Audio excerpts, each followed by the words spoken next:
down some time back because I tried going to Canvas, but now I'm able to do it.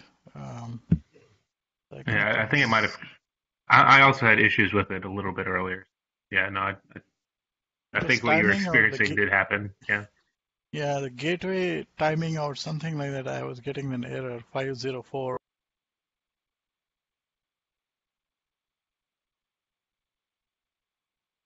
It is looks like network issues. What the hell is? Okay, I hope it is okay. You can hear? Hello, Nathan? Yes. Yes. Sorry, you cut out for just like 2 seconds, but I can hear you. Yeah, it was showing some network issues, but I think we are good now. So let me see if we can do the uh, okay. I'll start off with PRE remnants and then get into the new topic today, which is SSA. So I hope again everybody is in teams for the project. We need to get going on that one. Start by reading the papers which are cited in the project document. Start with Gupta's paper and then read a little bit of background papers just to understand it better. And then from there, come up with an implementation plan of how to get it inside, looking at different IR interfaces and how to write a pass and so on, and discuss with your teammates. If you have any questions, you can even discuss with Nathan. But then once you finalize the blueprint of how to implement it, then get going with that. And then we'll do the same for the second paper. The second one is much smaller. So the first one will take a little bit of time. So what we are doing, as I mentioned, is we are going to finish the PRE topic. This is a really important analysis, which is used in practice because it subsumes a lot of different things. Subsumes CAC on one hand, common sub expression, which is the total redundancy removal, which is really important. It also subsumes loop invariant code motion, which is the other important analysis we saw. And I'm going to talk just a little bit about how the subsumption takes place there and so on by PRE. You might have already figured it out, but just to touch point on that. And then the final thing is where is PRE really used is the last question. And so we'll talk a little bit about that. And we'll also talk about the modern reincarnation of PRE. We'll just give you that paper for reading, which is called as GVN PRE, which removes the lexical limitation of PRE rather, which is about just having to deal with X plus Y. So starting with the stuff where PRE is useful in terms of GVN, in terms of loop invariant code motion is you can see that we have a loop like this, and this was that example of an invariant which we had problem with in terms of removing originally, and then we had to devise all kinds of things and tests, special tests and so on to detect and get rid of these invariants under lots of different conditions. But you can see here it is very easy framework in terms of PRE. So first of all, X plus Y, if you analyze the availability and so on this particular edge, which is here, it is available, and X plus Y, let's assume it's not available coming from the top, which is shown by this X here. So as you imagine, we go and this is the pre-header that we had. And in this particular case, since it is not available there, maybe it is available on one of the sides of the pre-header and it is not available on the other side of the pre-header, something like that, or it is not at all available.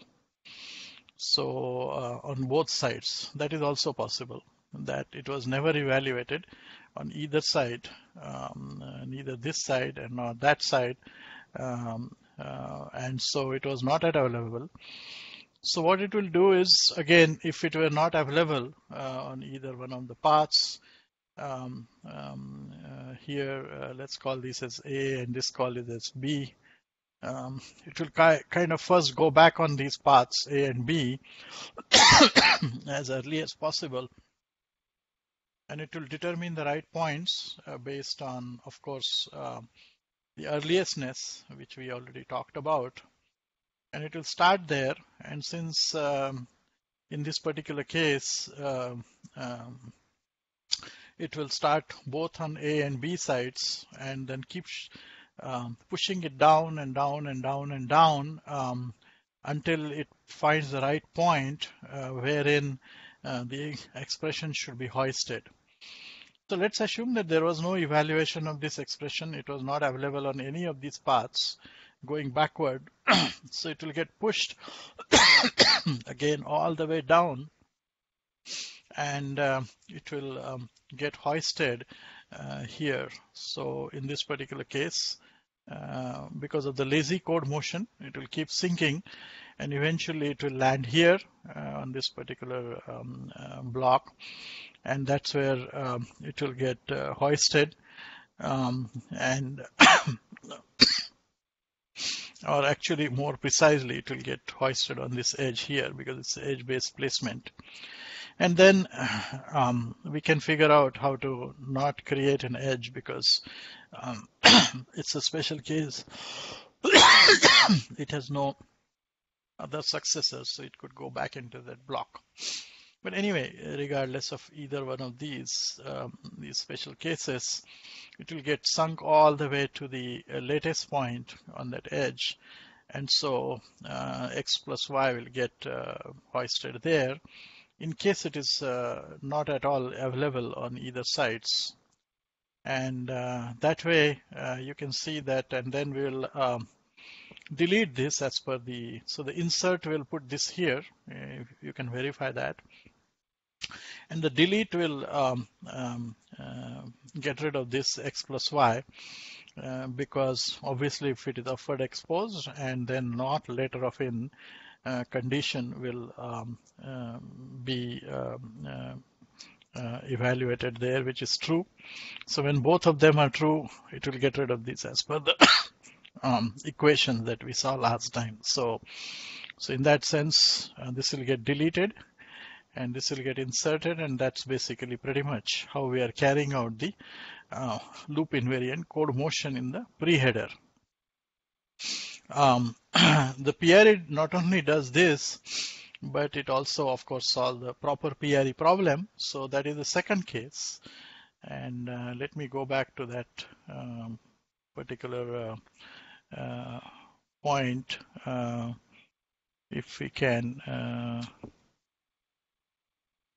Let's get rid of all of these.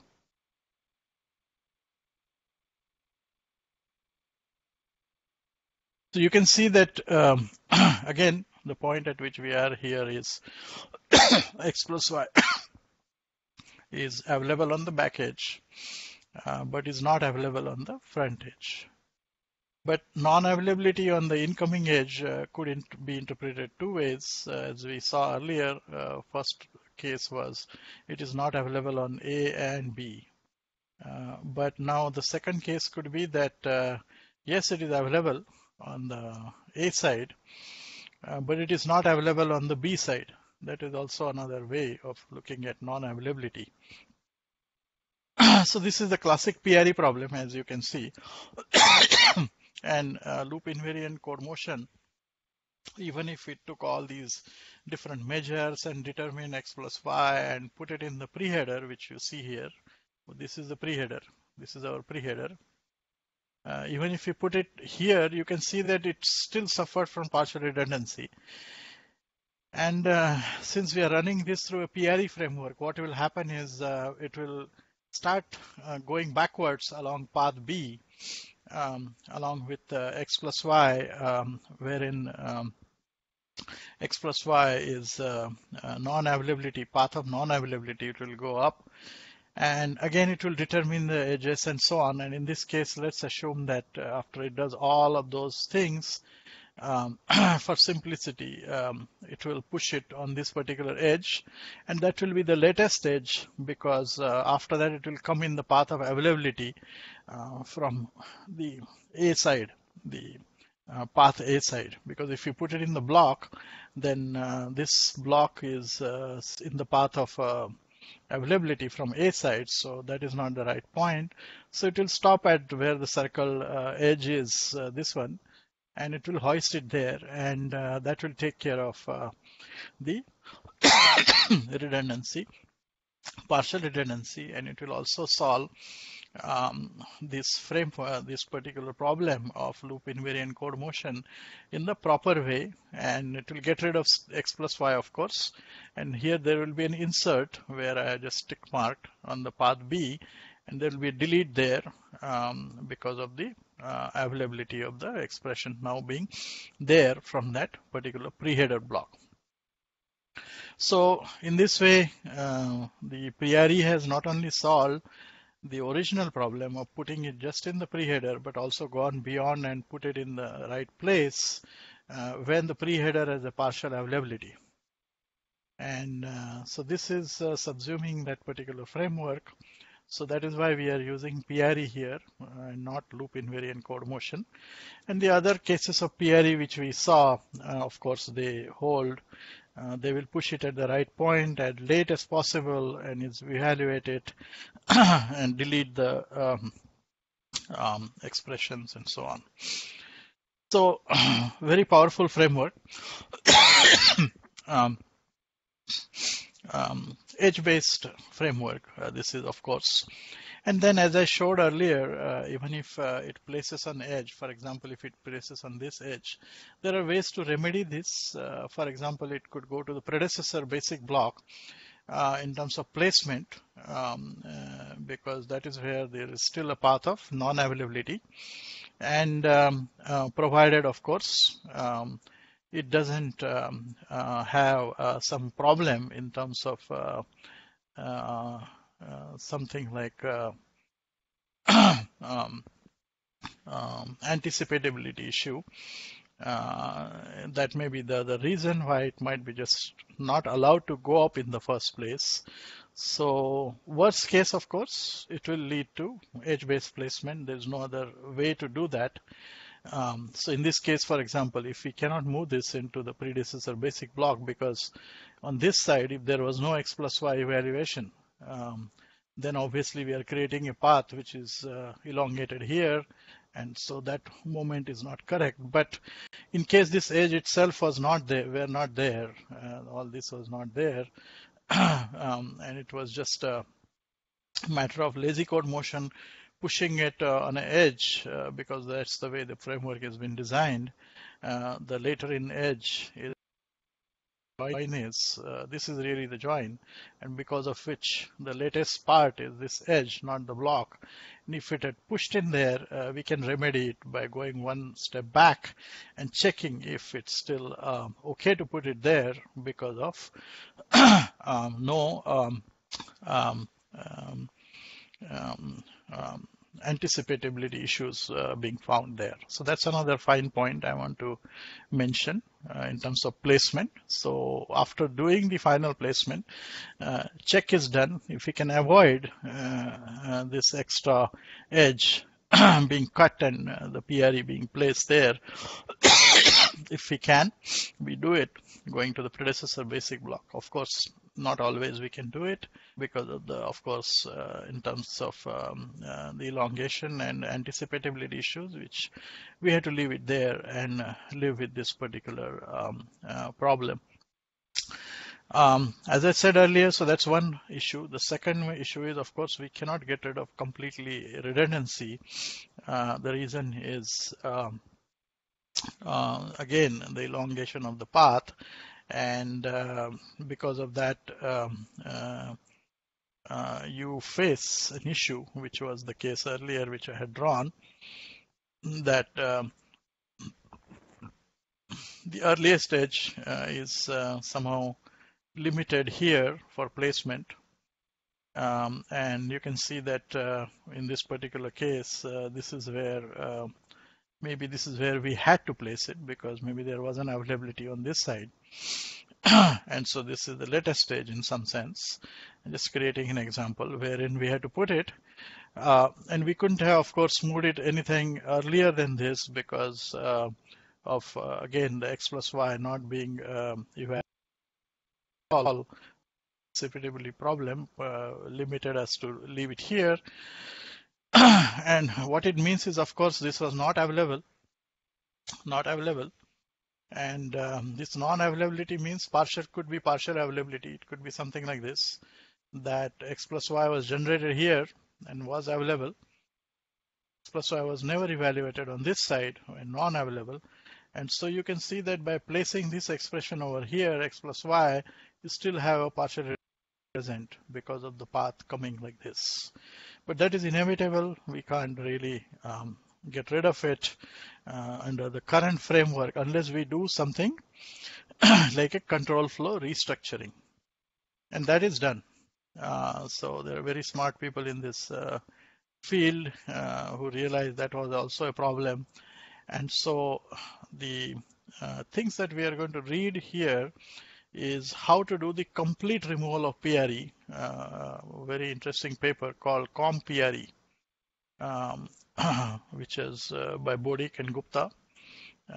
We are going to actually do a term paper based on this, COM-PRE and PO-PRE, which allow you to do some control flow restructuring and get rid of these remnant issues. And so we'll read these papers. So for that particular reason, we had to clearly, very thoroughly and very cleanly understand PRE fully. You do this PRE reading and also look at the slides, work out examples, and work on your homework which is given, and check how the moment of expressions, how the earliest and so on is starting.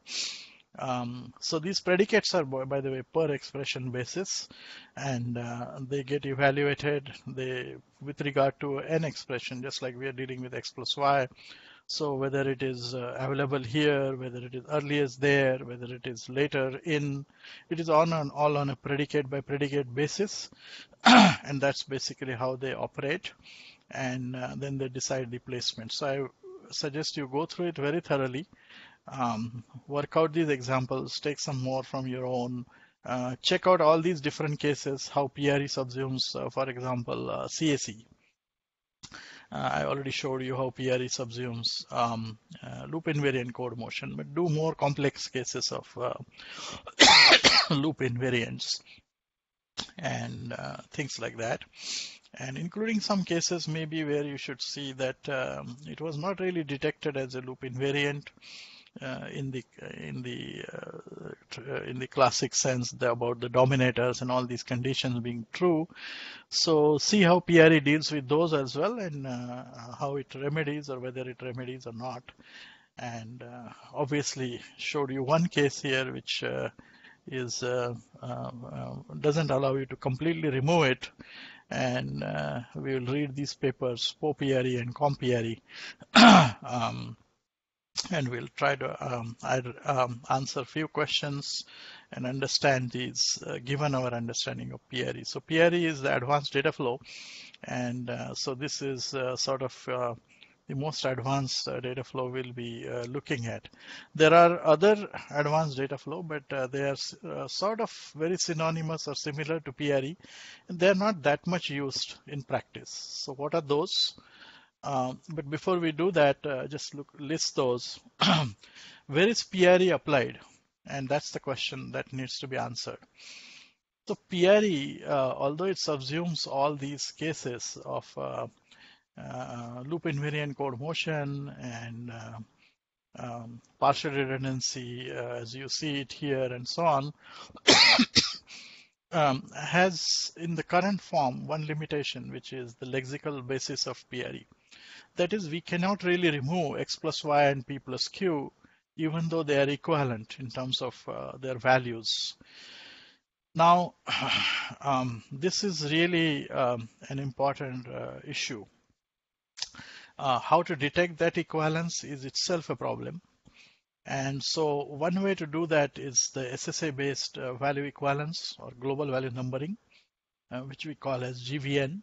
That is one way to do this elimination and keep this, detect more cases of where the PRE could be applied, such as x plus y and p plus q. We'll be looking at GVN a little later once we study SSA, which is our next topic. But in the lexical sense itself, there are a lot of opportunities, and because of the namespace, and they become available at some other IR level than the medium level of IR. So what is that IR level where it becomes available? The things where it really becomes available is register allocation. So after register allocation is done, we have all kinds of expressions generated out of registers. And that's where many times what really happens is the namespace folds, because what we have is we have R1 through, let's say, 32 registers on which all these expressions will fold depending on what they are allocated to. And the namespace becomes what we call as much more dense. And so you will see that even on the lexical side, you will see that expressions like R1 and R32, they will be very common in the IR. And because they are very common, they could be detected as redundant. So many times PRE is applied in the lexical sense after the register allocation is done onto the physical registers. And the namespace folds onto the physical registers, and that's very effective there. And sometimes it is also done at the IR level, such as what we are looking at, p plus q and x plus y.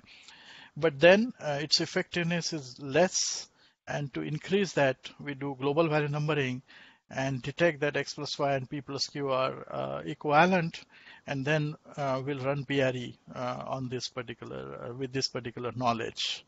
So those are the two different incarnations of PRE or avatars of PRE, which are being applied at two different levels.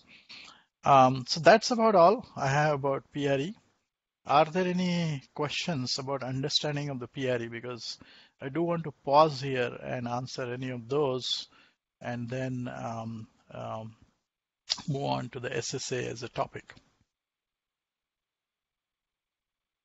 Don't hesitate if you have any kind of questions or doubts in terms of how these equations are being generated. I hope the framework for availability is straightforward. Framework for anticipatability is also straightforward. How they are combined to determine how and why, more importantly, they are combined to generate the earliest is a very important issue to understand. And then secondly, how the later predicates get evaluated. How do we sync? Where do we stop in terms of syncing? Two cases again. We stop if we are trying to go past upward exposed expression, because that needs coverage. So the need for coverage is one place to stop. Before that, as late as possible. The second way to stop would be that we are getting into a path of availability, and so that's another place to stop. And Why sweep as early as possible?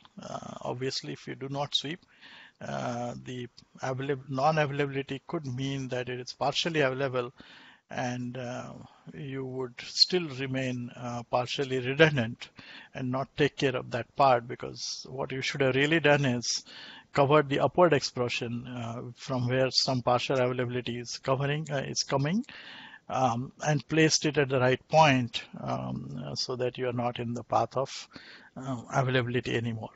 So earliestness you sweep so that you are out of the path of availability by going back. Any questions?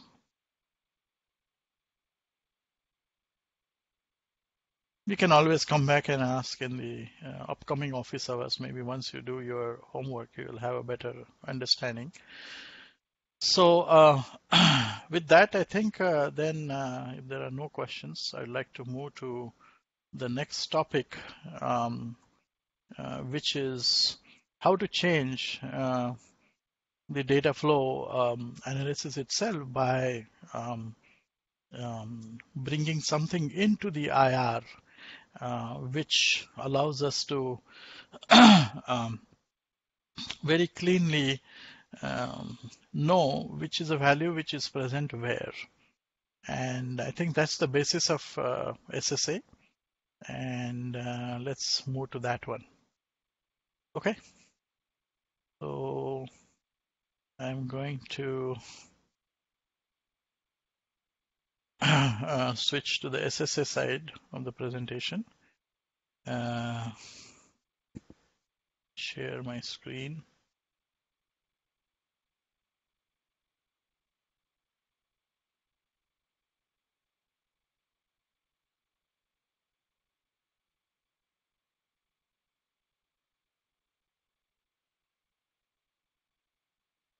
Can you see my screen now? Yes, I can. Looks good. Okay. All right. So static single assignment form and dead code elimination. Very important new IR, which came into being again in late 90s. So what's the gist of it and why SSA? That's an important question. And then we will see how to generate SSA. And then we'll also see how to use SSA from the different things that optimizations which are enabled. So right at the outset, the main reason behind SSA is to be able to trivialize some analysis. Okay, instead of iterative analysis, we can immediately say if something is redundant. For example, if something is reaching definition here, we can immediately put a finger on it and saving ourselves this n square or n cube analysis. And at the heart of it is, which x are we talking about here? If we solve that critical problem, you can see that there are several x's which are present at different points. In the right hand side, you can see that x is assigned originally to 17 minus 4. Then we got a branch. We got x is equal to a plus b, x is equal to y minus z. I mean, you'll see that so many different values of x are present. But if we are analyzing things at a given program point, which is what we always do, that maybe there is a use of x somewhere, and we want to be able to substitute this x, the original problem of constant propagation, we want to see if we can substitute this x by some constant. Whether it's possible or not, that's where we need to know what x is it. And the way we solve this problem is we did the reaching definition analysis, found out through iterative means X is propagated along a path unless it is killed and blah, blah, blah. We named each one of these X's differently.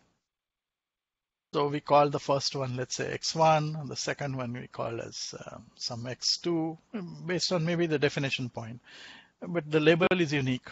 Let's call it maybe first one is X5 because it was at location 5. The other one is X20 and so on.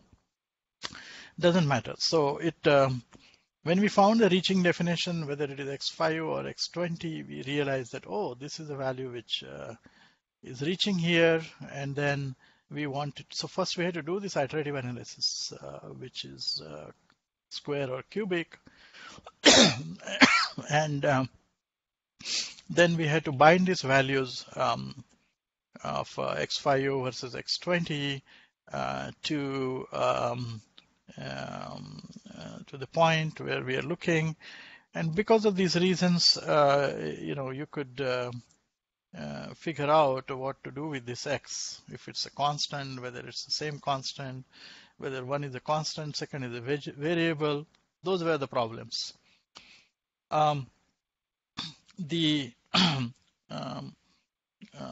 Certain analyses became useless, as you can see. For example, copy propagation, which is also based on reaching definitions, perhaps. It became useless because in between we didn't know that something has changed. So even after doing the analysis, we had to go and explore those paths and make sure that there is no redefinition of the expressions along those paths. So that's when we changed the problem to not just values, but expressions and what they are bound to and so on. And we came up with this reaching definition business. Okay, of course, PRE is an extension of that, but not definition, but available expressions analysis. We figured out that, okay, let this be an expression which is available, and then we iterated. We found out that, oh, indeed it is available, and we substituted after finding it is available. So focus on available expression analysis. First we iterated using different operator now, which is intersection, and we iterated again cubic or square times, quadratic times, and once we found out something was available, it didn't end there. We had to go back and find out where is x plus y that in fact we want to use the value of here, right? Because to restructure, we need to put the x plus y in some temporary t at both of the evaluation points, the upward evaluation points, then carry that value in t and then assign it to the lower x plus y which we have removed as a redundant and substitute by t. But to do this, we have to go back and again locate those x plus y. How do we do that? So we had to again do this backward stuff. Okay, I hope you kind of understood this implicitly, that in order to use the results of x plus y analysis or available analysis, we can't simply say that, oh, it is redundant, so we are done. Analysis is only telling us an opportunity, but to really use it, what do we need to do? We need to find out and locate where x plus y is, because there could be hundreds of x plus y there, and not all of them are, of course, quote unquote, reaching their value or sending their value over here.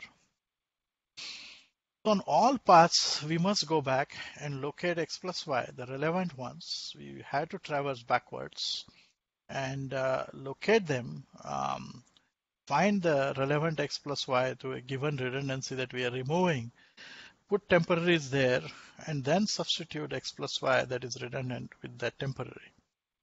So it entailed extra work. Even in this particular case, even after doing n square or n cube analysis, just to discover the redundancy, to do restructuring, it took some additional work going on those paths. Now, all of this little stuff adds up and the compilation time bloats up, which basically means that if you're within a certain compilation time budget, you had to let go of some of optimizations, or you had to try some lesser aggressive optimization which don't take much time. Either way, you're suffering in terms of not being able to do some good optimization in a given compilation time budget. And that's a realistic and practical problem. And this particular time that you spent in locating the correct x plus y's and so on, after doing the quadratic or cubic analysis, is the real reason for changing the IR in a SSA form.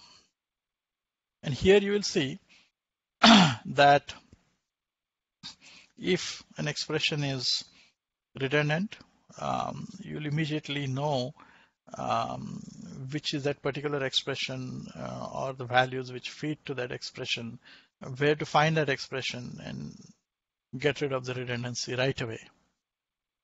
And so you will save time in there in doing the optimization part of it, for which in the earlier framework you had to go backwards and do stuff in all along the different paths. The second and important one is the analysis time itself is gone. You'll see that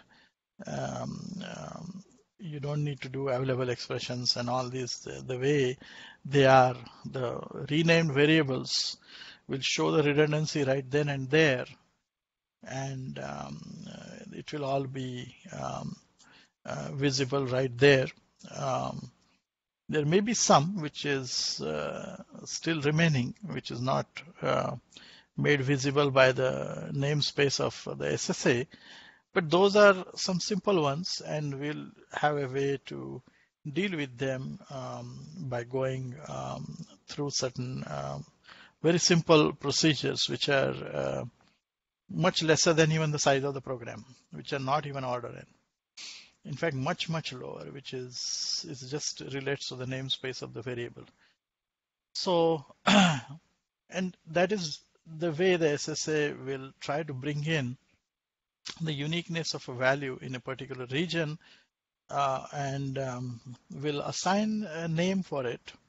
And once we know the name, we know where the value, particular value originates, and we can go and reason about that value in that point of origination in case we need to worry about what is this x, is it constant or not.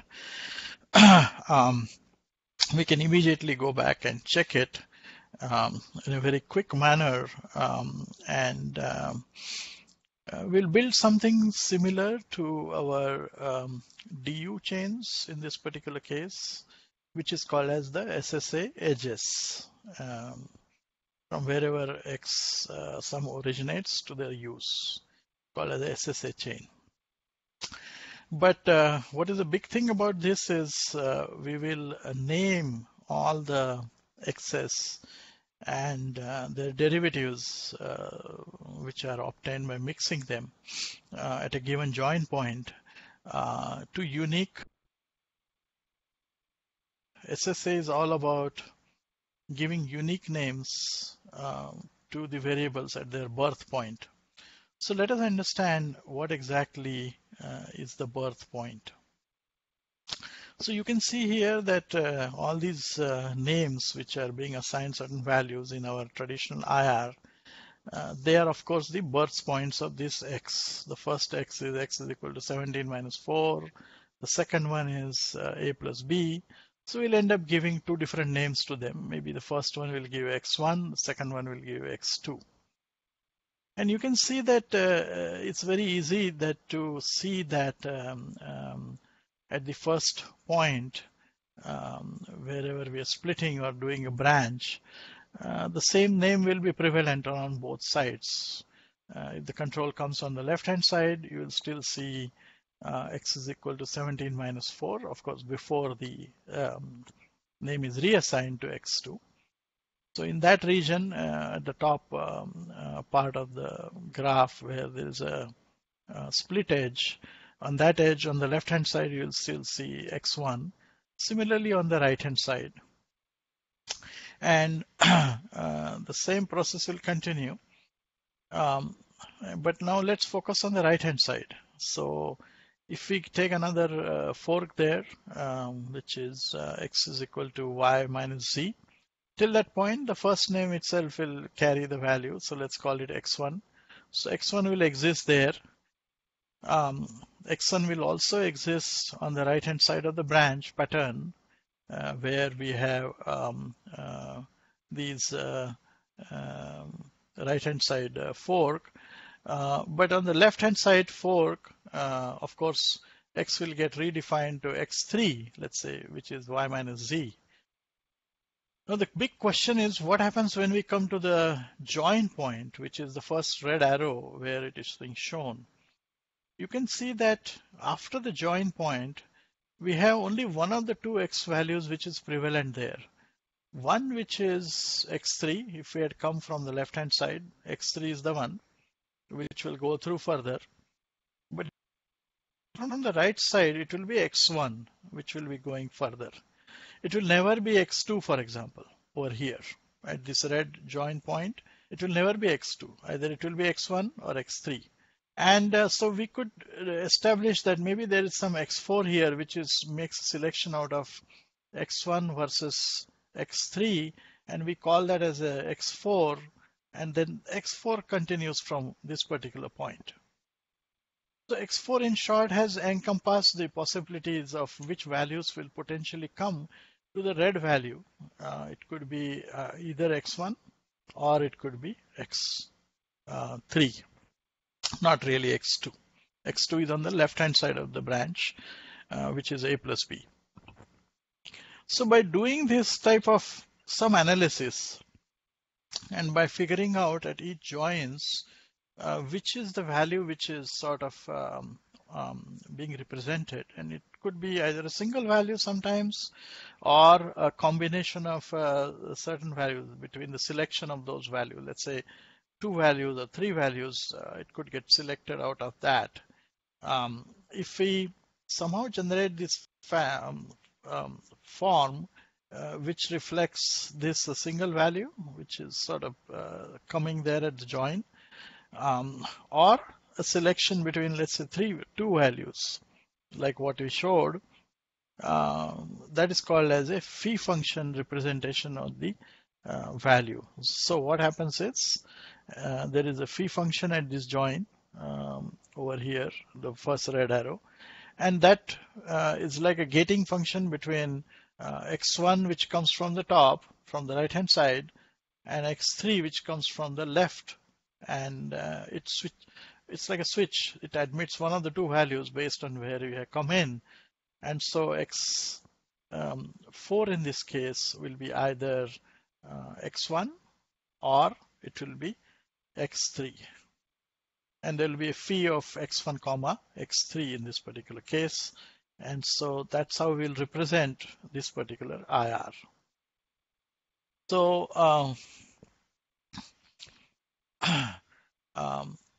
we'll worry about merging these values only at the join points. In short, at the point of divergence, wherein we are branching out, there's no need to do anything. The same value will flow on the both sides. And how to name these values properly at the name of at the point of convergence or the point of join is really the at the heart of the SSA. So you can see that whatever I just mentioned is shown over here. If you focus on the right hand side, the first join that we encounter is at the top of the slide. And you can see here that the value for x there will be either 17 minus 4, which would come in from the right hand side of the flow, or it could be y minus z, which will come from the left hand side. Now, if you go further down, you can see that one of the two values will be picked up here and will go ahead depending on the control flow, how it has come in. But further down, you have x is equal to 13. So the values which are prevalent at the lower part of the second join, you can see that it's either 13 or one of the two which has come from the top, 17 minus 4 or y minus 1. Now what does this tell you? This tells you immediately that these are the possibilities of the values. And so if I'm looking at use of x and do some maybe optimization like constant propagation, it is simply not possible because the values could be constant or a non-constant coming from the top even in the first join. So it tells you that there's no possibility of doing that. Similarly, if you keep going down all the way to the bottom, you can see that the values that could exist at the lowest join are a plus b coming from the left or any one of these which come from the right. And that's what is being shown there. Any questions so far about the SSA?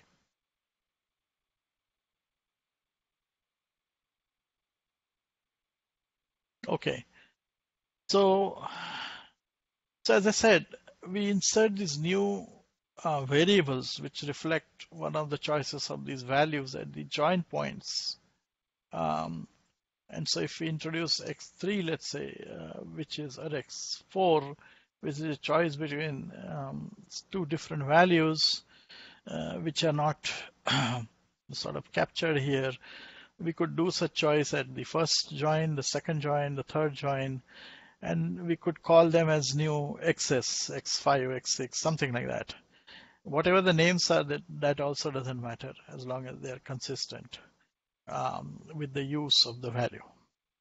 So so in short, in addition to the native birth points of x, where x value is generated, each one of these join points could potentially generate a new value, and we could give it a new name, and that name will carry that value further from there on that particular point. So at every join, if we undertake this particular procedure, then we'll still get a SSA, and we will get something like this. What we'll have is an SSA with a phi function, which so in this right-hand side box, if you see that, what we have there is native birth point for y, which is y1 and y2. What is native? Native means it's in the original IR. It's not really inserted in the SSA. The only phi functions are the SSA-based insertions, so it is not a phi function. So we'll call these y1 and y2, and whenever they join together, in order to really establish this new birth of this value at this join, what we are doing is inserting a phi function, as you can see, between y1 and y2. So what this function does is it selects either one of those depending on the edge that is taken at runtime. If it is left edge which is taken, then it's y1. Right edge, which if it is taken control flow wise, it's y2. And it will assign this value to this y3, which is really a new SSA variable which participates in further computation with regard to y. So we will take this y3, and then if we encounter the use of y there, it will be basically y3.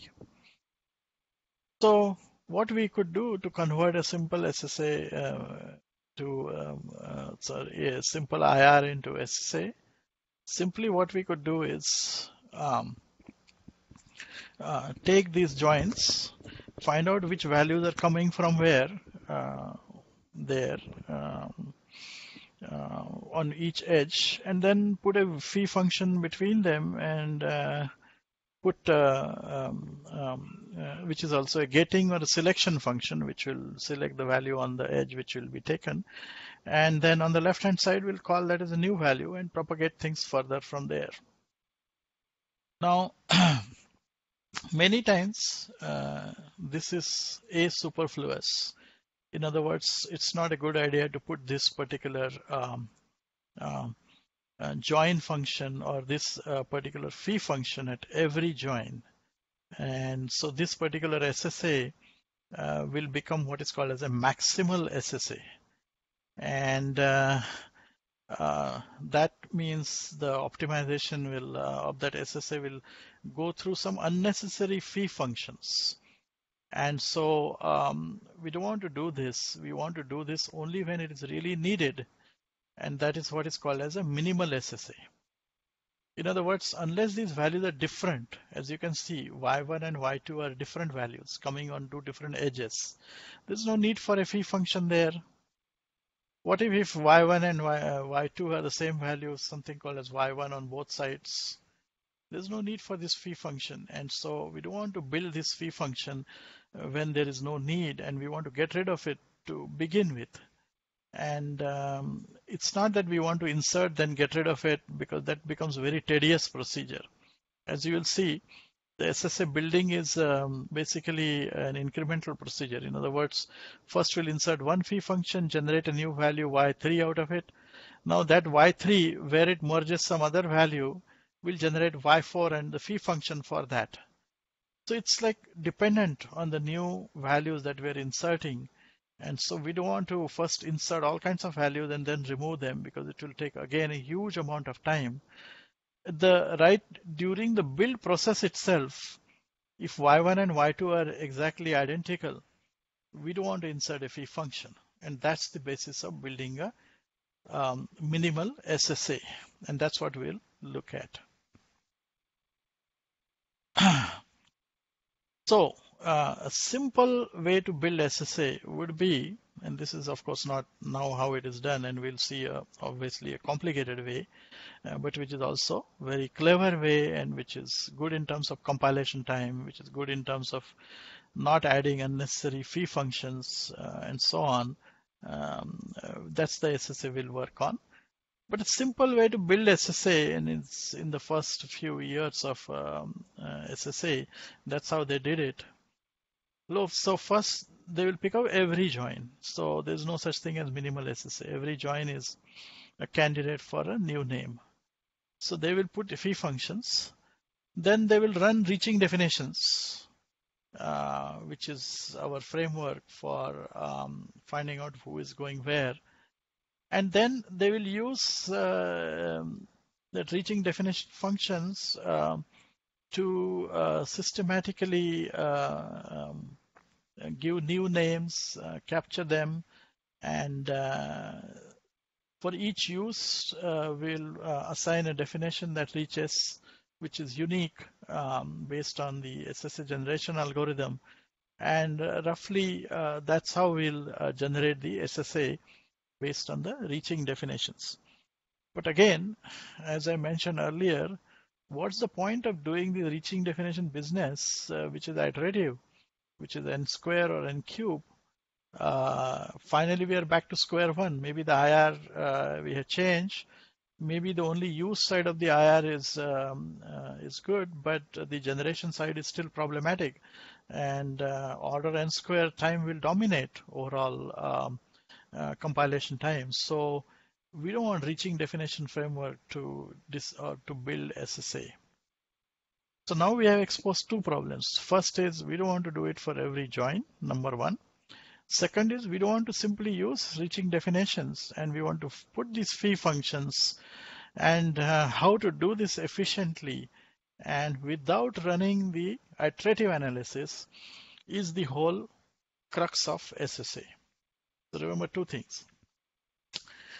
We want to put phi functions only when they are needed, not at every join. And I will show you an example very quickly wherein we really don't need a phi function because we have both y1s on both sides. So how can we detect that very quickly without carrying out reaching definition analysis? That is the one problem. Second problem is we want to put these phi functions only at certain points where the names are unique and without doing any iterative analysis. And so without doing iterative analysis, how can we figure out where to put the phi functions? That is the second problem that we are going to look at. No iterative analysis, so therefore no reaching definitions, but we are going to put the phi function based on something, and what is that something is what we are going to look at, and that will be the second way to generate, or second efficiency improvement in terms of generating SSA. So I hope the basic concept and motivation behind SSA is clear, and now is a matter of how to do it and how to do it efficiently. Are there any questions about the main motivation behind SSA and what is sort of the power it is giving it to us in terms of the analysis as well as optimization?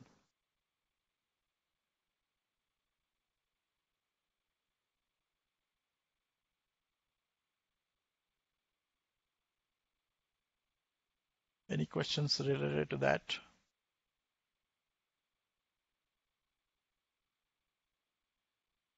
Nothing in chat or anything. Okay.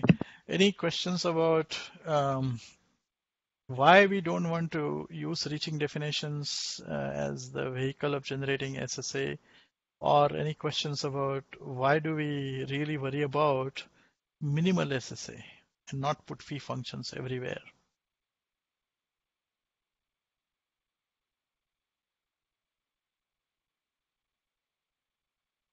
Okay, so let me, before we dive into these, give a little bit more explanation about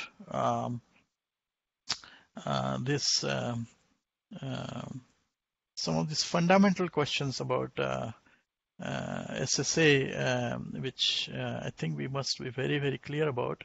I think we can see it, but I think some explanation might still help to get a more clear picture of what I really mean by this. So again, we have, all the kind of stuff here.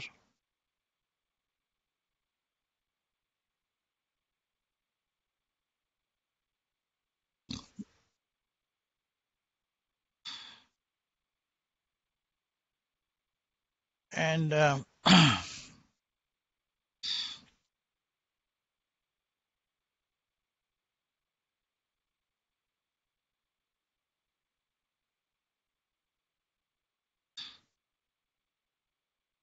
let's say that we have, in the SSA form, we have this as x1, this is x2.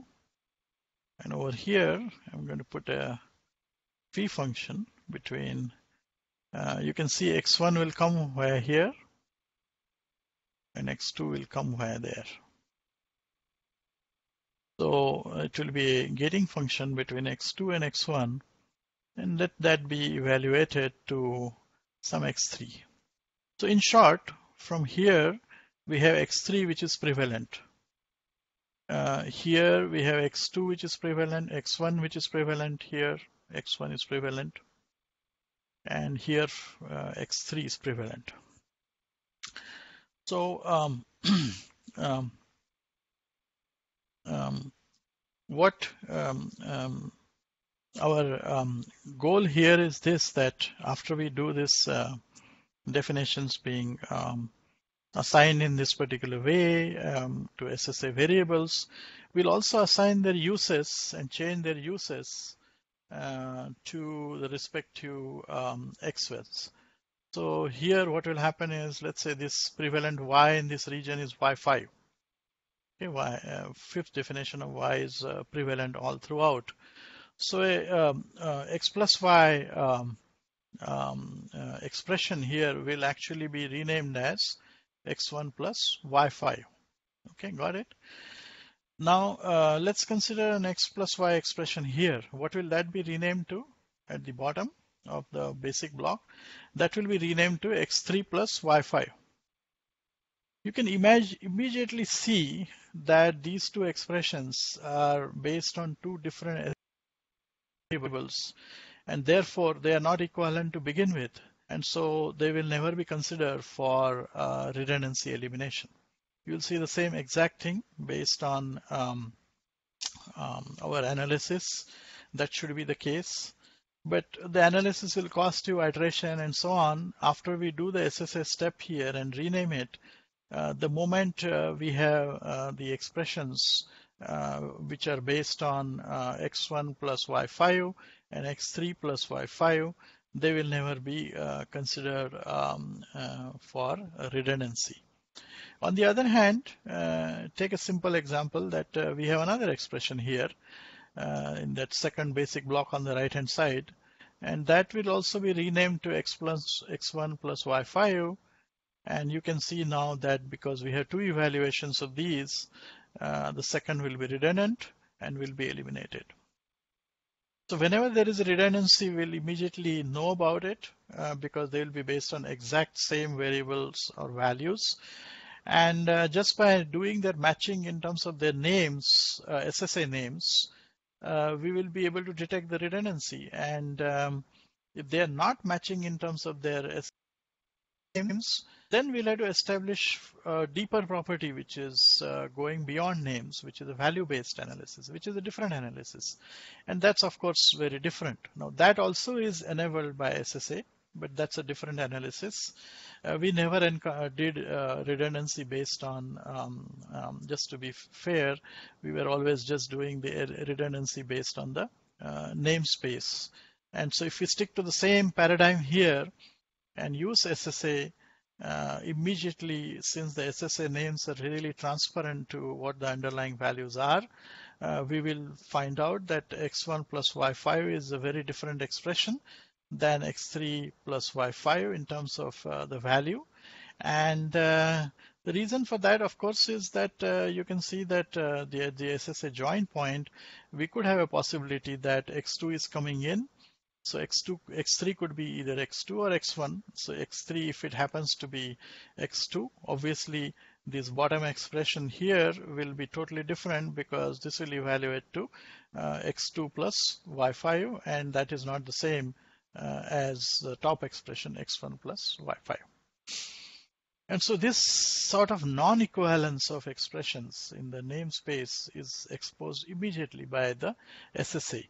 In the value sense, it is not exposed because it's not really the goal of SSA to expose it, but it also provides you a very strong vehicle to detect, is x3 same as x1? Now that's the next question one could ask, and the answer to that would be no, because unless x1 and x2 is the same, okay?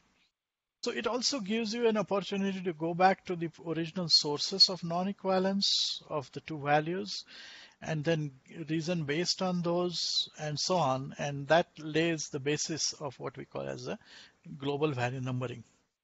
So two things which SSA is doing is, one is detecting non-equivalence and getting rid of all possibilities which should be avoided to begin with.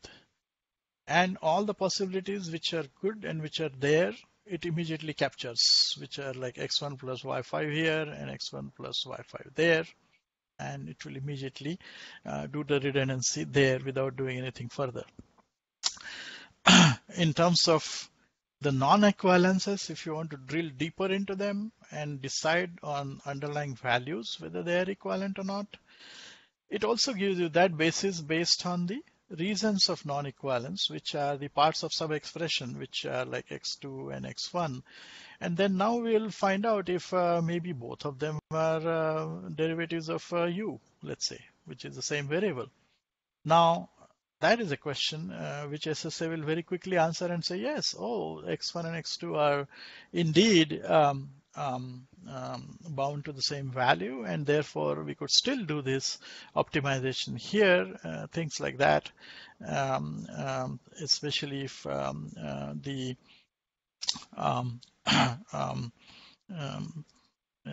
if it is possible to sort of if the value can be resolved underlying the expression and so on. So and there are of course nuances to this. I'm just trying to focus on SSA related things, whether or not what we call as the expression is available here. It's not just a function of a value. It is also a function of whether the generation point of the expression is dominating the use point. So in this particular case, we may not be able to still do it because we don't have expression x plus y available on the left hand side when we come in. So how do we handle that? Because that block where it is being generated, it's not dominating the other one. So these kinds of things which will also be allowed by SSA in terms of whether or not we have these expressions sitting in the right places or not. But the two parts to this is, one is the equivalence of the values. If they are not equivalent, there's no way to eliminate them. And if they are equivalent, then the question is availability of the value, whether the first value is available at the second point. That is decided by the dominator relationships, and that's also not very difficult to verify. In this particular case, this particular expression x plus y, if it was sitting in the top level here, I call this as program point 1, you can see that that dominates the second expression, and we would have been able to get rid of it in that particular case under the conditions of the value equivalence and all these things. But if it were sitting in the other side between this block and the lower block, we won't be able to. But it will be ruled out in the first place because of SSA being x1 and x3, and forcing whether us to decide if x1 and x3 are equivalent, and going back to their points and checking that, and then worrying about whether the availability is there through the dominator relationships or not. One thing you can see here, the SSA values never die. In other words, if we generate this x3 plus y5 or x1 plus y5, whatever that expression is, it will sit in some variable, some k, and that will be named as k1, and that k1 will be always available from that particular point in its region of domination. So wherever that k1 is there, it will be able to use that particular expression. In this particular case, what will happen is the k1 will get generated here at the top, and since this dominates because it's in the same block, we'll be able to use it. In this particular case, in k1, if it sits here, there will be some other variable, SSA variable k2 on this side, and therefore it will not be dominating and it will not be prevalent, and that's why we will not be able to use it. On the other hand, if the k1 sits here at the top, that particular expression will get into k1. The k1 will remain prevalent everywhere. No redefinition of k1 is coming in anywhere, and because of which we will be able to use it over here. So these are, of course, some more fine points in terms of how do you interpret and use the SSA information. But what is going on here is the clear thing that is happening is whenever the names are not equivalent, it is ruling that out very quickly, and when they are equivalent, it is showing you that the expression is going to be useful to do an SSA-based elimination in this particular cases, and then you simply proceed further from there. So let's let me switch to now the issue about join points in SSA frameworks. So what really happens is many times, as I mentioned, there is no need to put a phi function into the join, and that really saves us unnecessary phi functions which are superfluous. So And we don't want to do it first put them and decide that, oh, this is y1 and y1. And first, we don't want to even do reaching definition analysis and simply put these phi functions only on demand in the minimal sense. So taking both these into account, here is how it really works. So let's say this is y1. So it starts here. You can see that we can think of a concept of what we call as a prevalent name in a given region. So this particular name starts here at the top level, and if you examine it here, because this is dominated by the point from where it originates, it prevails here. It prevails here. And when it doesn't prevail when there is a new definition of a particular name, and then that definition prevails from that point. So let's say this is y something, y2, it doesn't prevail from this point onwards. And then because of this particular notion, what really happens is just outside the region of its dominance, the name doesn't prevail, and we want to identify such points where the name doesn't prevail, and those are the points for phi functions. So for example, if let's just get rid of these.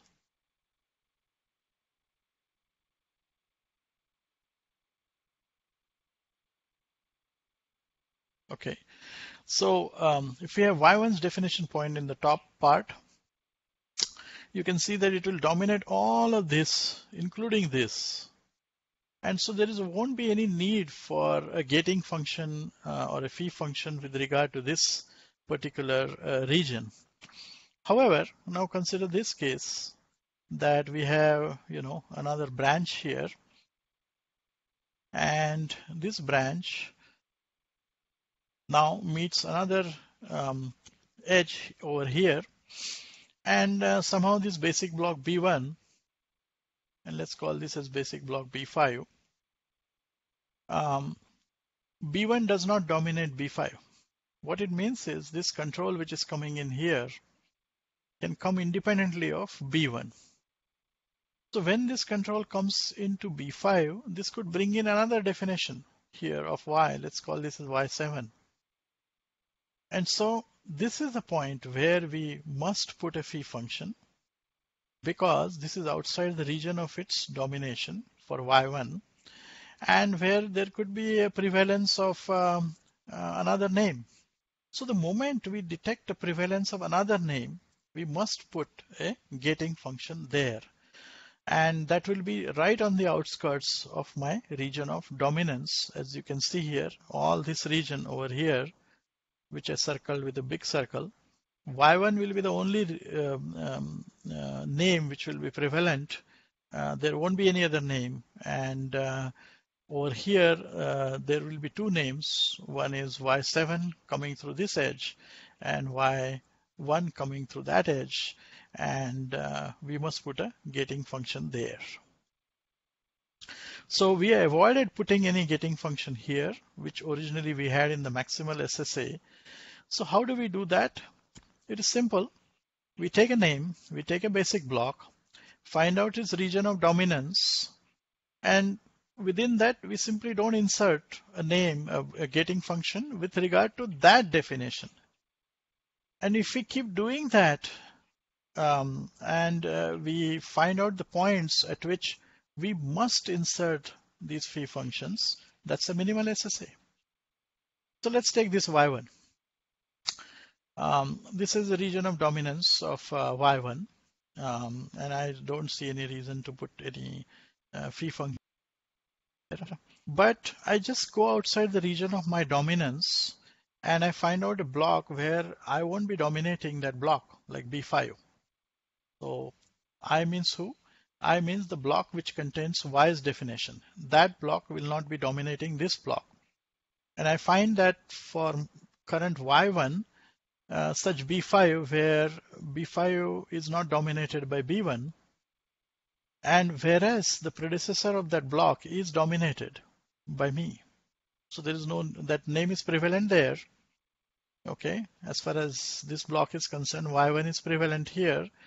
But since I don't dominate the successor of this, that name is not guaranteed to be prevalent here, because some control could come via another path and bring in another name through the other edge. And so I say that, okay, with regard to y1, I must put a phi function here. So I call that as, let's say, phi of y1. And if we keep doing this marking process for every name to find out where it must put a gating function with regard to itself and keep putting those phi functions, we are done, because we are only putting it on demand, wherein we know that there's no guarantee that I will be there. In fact, there is a guarantee that somebody else will be there, and that's why the SSA is a minimal SSA. So only on demand I'm erecting these phi functions. The moment I go out of my region of dominance, I know that there will be definitely another name prevalent there, and that particular name needs means that I must put a gating because I don't dominate it. The control could come in into that. So in this particular case, you can see that B1 dominates this block. Obviously, there's no join here, so no need for that. But there is a join here, and it still dominates this, so no phi function over here.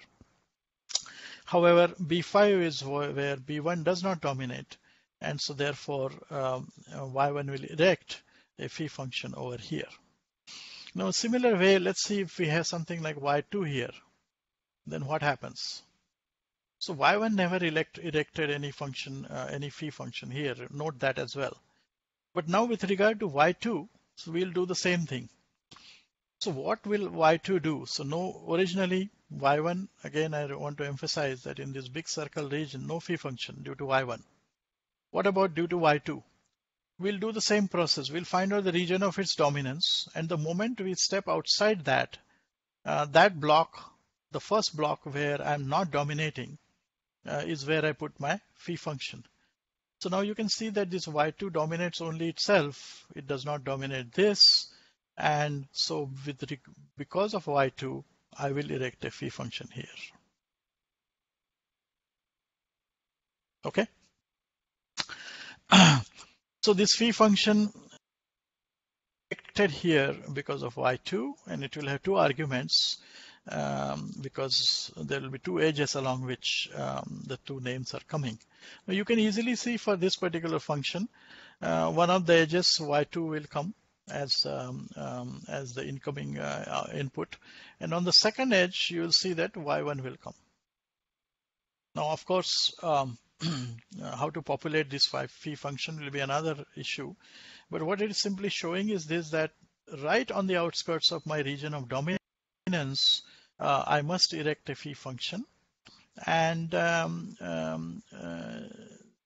that function will have some arguments, one of which will be me, because I'm the one who is one of the definitions going in there. But the other ones, they could be others, and you'll have to figure those out, which are going to be those definitions. And so as you can see here, if we did not have Y2, we will not ever have any phi function there, because Y1 will be the only definition. However, if we get into this situation like Y2, it will insert the phi function there with regard to Y, and then we'll have phi of Y1, Y2. In this particular case, as far as B is concerned, B5 is concerned, Y1 will erect the phi function because it is right on the outskirts of its dominated region. So it knows that when it comes to this particular block, the control may not come via B1, and so on the other edge, there'll be other prevalent definition coming in, and so there is a need for phi function here.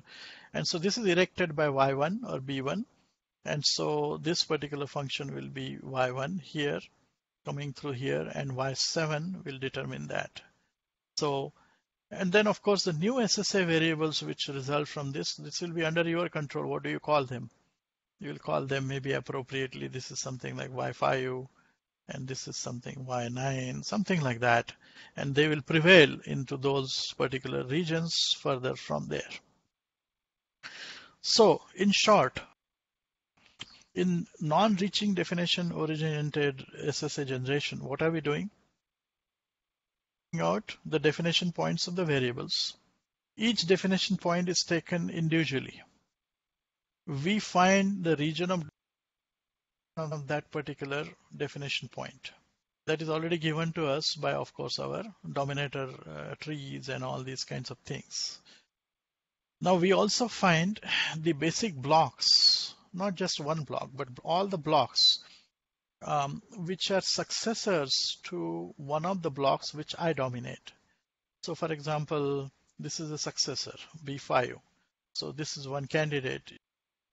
Then another one here on the right hand side, that could be another one too here on the right hand side. Maybe I call it at B8.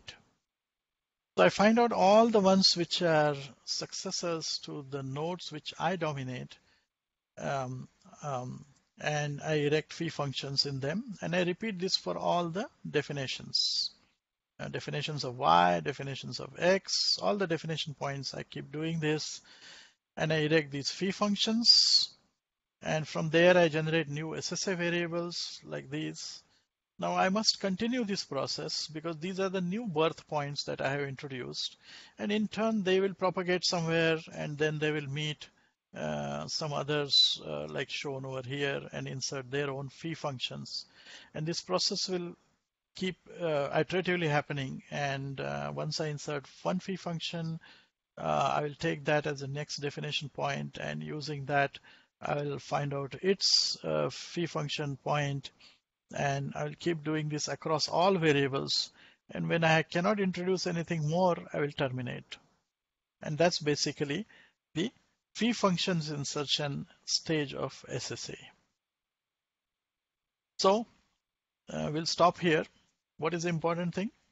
The important thing is take a definition, find out the block in which it resides, find out its region of dominance.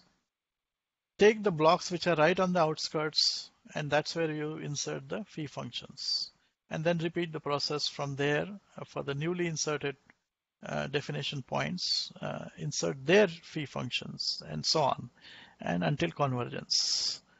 And this is only about insertions of these phi functions, how to populate them, that's the other stage. But we'll formalize these concepts into what is called as this particular blocks, B5 and B8, which are on the right on the outskirts of the dominated regions. They're called as dominance frontiers of a given basic block. So we'll formalize their definition and we'll compute them. How to efficiently compute them is a very interesting issue because we want to compute them again in a linear time, keeping our quadratic and cubic thing out of our picture in terms of SSA generation. So we'll try to compute them very fast because SSA, remember, is order n on the program size. The starting point of SSA is order n on the program size. So again, if we get into the rut now of n square n cube, we'll not be right here. So we'll try to keep them as linear, and that is really achieved because so far we have a dominator generation algorithm as linear, and if we keep that and its use in linear form or linear complexity side, we will have SSA generation in linear time. So I'll keep reminding you in between of the steps that we are taking to ensure that we are in linear time, and that is the key to SSA. Thanks, and see you in office hours. Just a second, Professor. There's some questions here right at the end in chat about your drawing here that I wanted to make sure that we covered. Do you guys want to ask about this case out loud, or do you want me to try and read it?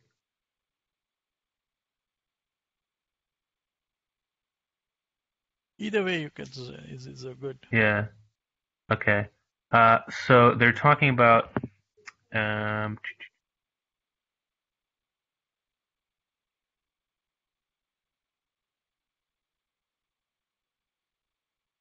so suppose they're asking about the left the left successor of B1, if there's a Yes, this one. yeah, if there's a redefinition of Y there, Yes. then you. Then what will happen? I'm sorry, I'm having a little hard time parsing the sentence. Um, Seems that there isn't a redefinition of Y in the left successor of B1, which is still dominated by the definition of Y1, i.e., you can't say if a basic block not dominated by Y1, according to the dominator tree, B function will still have Y1 as a param.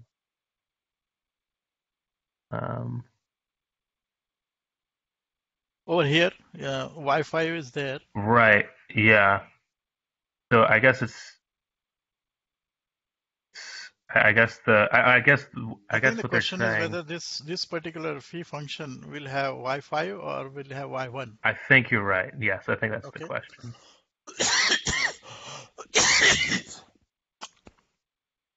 So as I said, the job of first step of phi function insertion is to only ensure that we have a phi function with regard to a particular variable.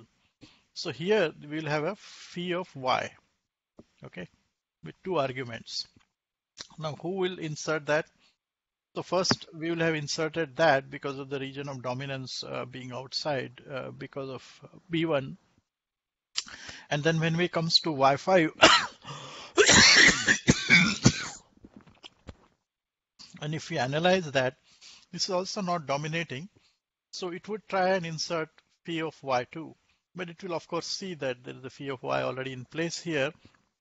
And so we'll have one phi of Y in this particular B5. Now, who will actually participate in this phi of Y?